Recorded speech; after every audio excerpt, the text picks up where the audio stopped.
নমস্কার বন্ধুরা, সবাই কেমন আছেন? আশা করি সবাই ভালো আছেন, সুস্থ আছেন। মৌসুমি সরকার বিশ্বাস চ্যানেলে আপনাদের সবাইকে স্বাগত। আজ আমি আপনাদের সাথে শেয়ার করব কাঁচা তেঁতুল দিয়ে চিটে কাঁকড়ার টক রেসিপি। খুবই সহজে এবং খুবই তাড়াতাড়ি আপনারা কিভাবে সবথেকে টেস্টি কাঁকড়ার টক বানাতে পারবেন সেই রেসিপিটাই আজ আমি আপনাদের সাথে শেয়ার করব। তার জন্য এখানে আমি কাঁকড়া নিয়ে নিয়েছি, কাঁকড়াটাকে ধুয়ে পরিষ্কার করে নিয়েছি। এবার আমি কাঁকড়ার মধ্যে দিয়ে দিচ্ছি লবণ ও হলুদ। আমি কিন্তু এখানে লবণটা হাফ চামচেরও কম নিয়ে নিয়েছি, আর এখানে নিয়ে নিয়েছি কাঁচা তেঁতুল। তেঁতুলটাকে আমরা ভালো করে সেদ্ধ করে নেব। আমরা এটাকে সেদ্ধ করে নামিয়ে ঠান্ডা করে নিচ্ছি। অন্যদিকে আমি কড়াইতে দিয়ে দিয়েছি তেল। আমি এখানে 1 চামচ তেল দিয়ে দিয়েছি, আর দিয়ে দিচ্ছি একটা শুকনো লঙ্কা, হাফ চামচ সর্ষে।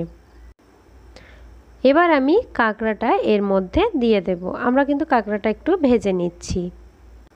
ভিডিওটা ভালো লাগলে লাইক কমেন্ট শেয়ার করতে ভুলবেন না। আপনি যদি আমার চ্যানেলে নতুন হয়ে থাকেন, পরবর্তী ভিডিও নোটিফিকেশান সবার আগে পেতে চ্যানেলটিকে অবশ্যই সাবস্ক্রাইব করে রাখবেন। পাশে থাকা বেল আইকনটি অন করে অল নোটিফিকেশান অন করে রাখবেন।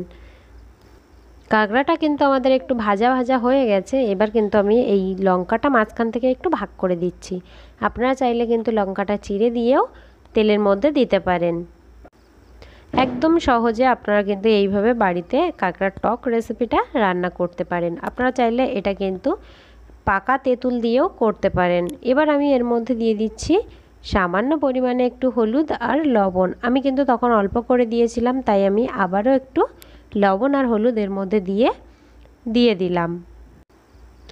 এবার আমরা তেঁতুলটাকে এইভাবে দেখুন একটু ভালো করে মিশিয়ে নেব জলের সাথে। তারপর কিন্তু এই তেঁতুলের যে খোসাটা আছে, আমরা কিন্তু এই খোসা আর দানাটা ফেলে দেব। আর এখানে আমি তেঁতুলটা যে জলে সেদ্ধ করেছিলাম, আমি কিন্তু সেই জল দিয়েই তেঁতুলটা এইভাবে একটু মেখে নিচ্ছি। দেখুন এবার আমি কিন্তু এই খোসা আর দানাগুলো এইভাবে চেপে ফেলে দিচ্ছি। এবার এই তেঁতুলের জলটা আমরা কাঁকড়ার মধ্যে পুরোটা দিয়ে দেব। এইভাবে এটাকে কিন্তু হাই ফ্লেমে আমরা কিছুক্ষণ রান্না করে নেব। আপনারা যেমন গ্রেভি রাখতে চান সেইভাবে এটা কিন্তু নামিয়ে নিতে পারেন। আমি এরকম একটু পাতলা রাখছি, আপনারা কিন্তু নিজেদের পরিমাণ মতো ঝোলটা রাখবেন।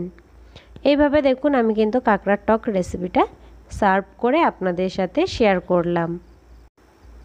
আপনারা কিন্তু এইভাবে বাড়িতে অবশ্যই ট্রাই করবেন, আর আমাকে কমেন্ট করে বলবেন রেসিপিটা আপনাদের কেমন লেগেছে। সবাই খুব ভালো থাকবেন। আবারও চলে আসবো আপনাদের সাথে নতুন আরেকটা রেসিপি শেয়ার করার জন্য।